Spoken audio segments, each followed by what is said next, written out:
Tayo, Skyward. Nasa 40 inches yata ito. Yan. Standby na siya. Power on natin. Okay, so yun na, nag-power on na siya. So mapapansin nyo, mayroon siyang backlight. Pero minsan ano na to nagbabar lines. Nagbabar yung screen niya. Try natin painitin. Yan, wala talaga, no?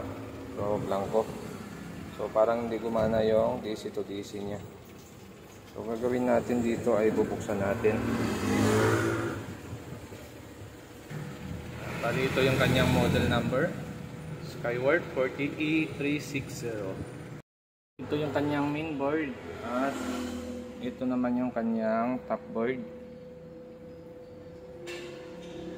So problema nito ay may time na ang display nito guhit-guhit yung screen, may time naman na blanco yung screen niya. Okay, pag ganito ang problema, ang una nating i-check dyan ay yung mga source scope natin.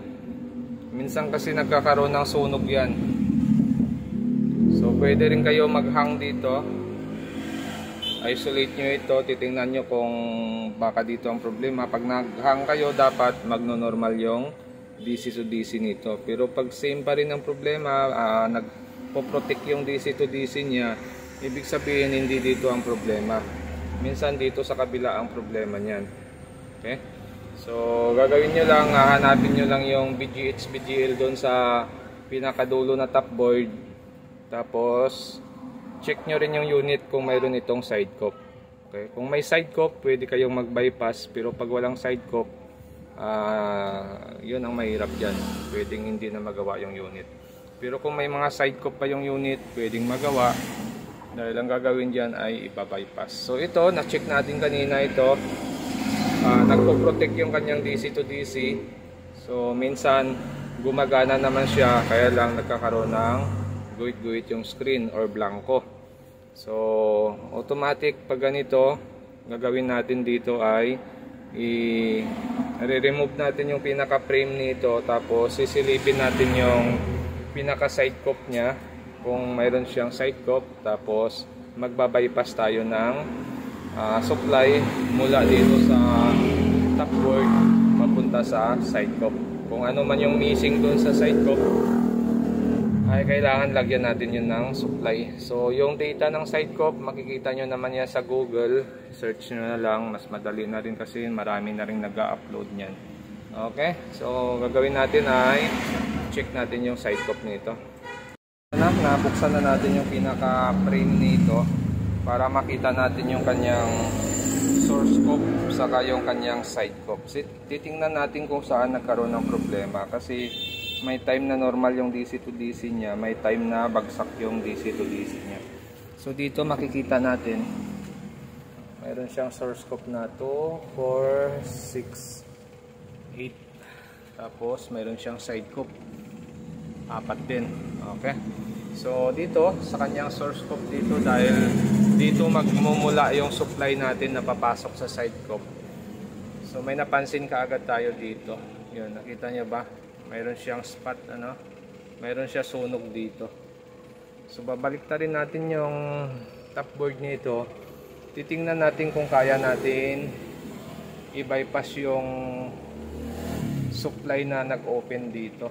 Maari nagkaroon ng missing supply yung side cup natin kasi nasunog yung source cup dito. Okay, so ito na.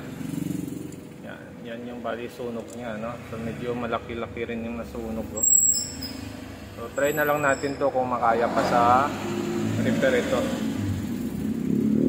Kung kaya pa siyang i-bypass doon sa kanyang side cup. Okay, lilinisin ko muna yan. Okay, so gumamit tayo ng machine na. So makikita nyo dito, yan yung pinaka circuit na nasunog, bali 1, 2, 3, 4. 4 na sirkito na sunog.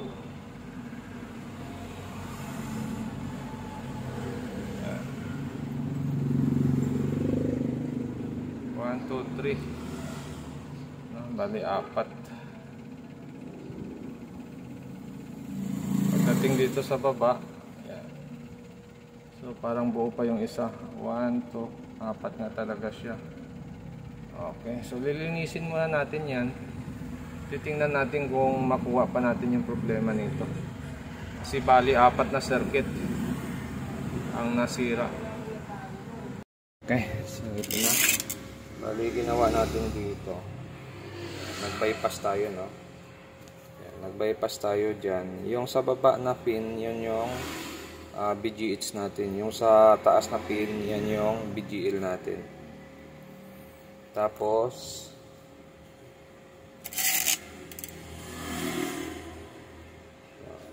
tinap natin yan dito sa pinaka top board natin. Yan, ito naman siya. Makikita nyo yun dyan yung BGH natin at yung BGL natin sa baba. Yan, so nakatap yan dito. Okay, so mula dito sa side cup, tinap natin yung BGH saka BGL papunta dito sa top board nya kasi ito sunog na ito. Yan, ginawa natin dito sa sunog na ito, bali nilinis natin yan, kinat natin lahat ng circuit na nagkaroon ng sunog, inopen natin, tapos nilagyan natin ng varnish para hindi na magkaroon ulit ng umido. Saka tayo nag-bypass ng BGH, BGL sa side cup. Okay, so tingnan natin kung gagana ito.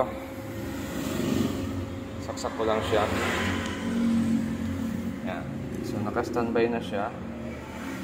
Power on natin. Sana umubra pa, no? Yep, yun, no? O, diba? Pumukas pa si skyward. Kaya may spot siyang dalawa. So kailangan natin ikabit ulit yung ilaw na yon. Babaklasin ulit natin yung panel nito. Tapos ayusin natin yung dalawang spot na ilaw niya. Yan. Tanggal yung diffuser niyan. Tapos kakamada na lang natin tong inayos natin dito sa side cup niya. Kakamada natin yung wire. Okay? Tapos na tayo, naikabit na natin yung pinaka frame natin, naibalik na natin sa dati at naayos na rin natin yung ilaw na bakat. So yung ginawa natin dito ay ito. Makikita nyo dito yung BGL nya, tapos yung BGH nya. Bali yun lang yung naging missing doon dahil sa sunog dito sa source cup.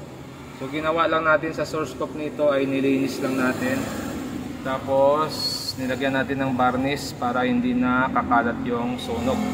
Dapat pag naglinis kayo niyan, malinis na malinis yung walang mag-short yung serbito para malinis ulit yung circuit natin. Dahil pag may naiwan na sunog dyan, pwedeng magkasunog ulit dyan.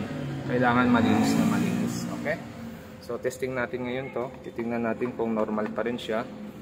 Kasi napapagana na natin siya kanina. Kaya lang, wala pa siyang frame. Ano? So ngayon, naibalik na natin yung pinaka-frame niya. Titingnan natin kung magno-normal. Okay, so negative. Hindi pa pala nakakabit yung ating LVDs. Yun ang nakahang pa. Okay, bunot ulit natin. So minsan talaga nakakalimutan natin sa kakamadali. Ano? Ito na, naikabit na natin yung ating LVDs. So testing ulit natin.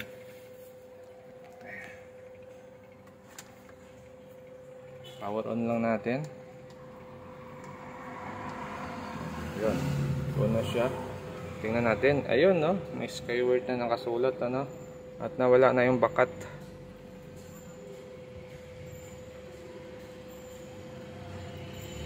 Okay, blue screen na siya. Naka channel 11. Okay na. So, kapit na lang natin yung likod. Assemble na lang ulit natin. Tapos, magpa-final test tayo. At kung bago lang kayo sa aking channel, huwag kalimutan mag-subscribe. Okay, so ito na. Bali, final test tayo dito sa ginagawa natin. Ayaw, hindi ata mats. Ayun, mats na pala. Skyward. So, nag-open na siya. So, naging issue lang niya ay nasunog yung source cup na ang supply na dumadaan sa circuit ay BGH saka BGL niya.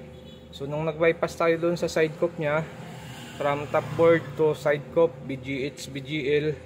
So, nag-normal yung display nito. Okay. Lagay natin sa AB. Okay. So, hindi pa nakaprogram yung TV Plus natin. Okay na siya. So, hanggang dito na lang yung video natin. At kung bago lang kayo sa aking channel, huwag kalimutan mag-subscribe.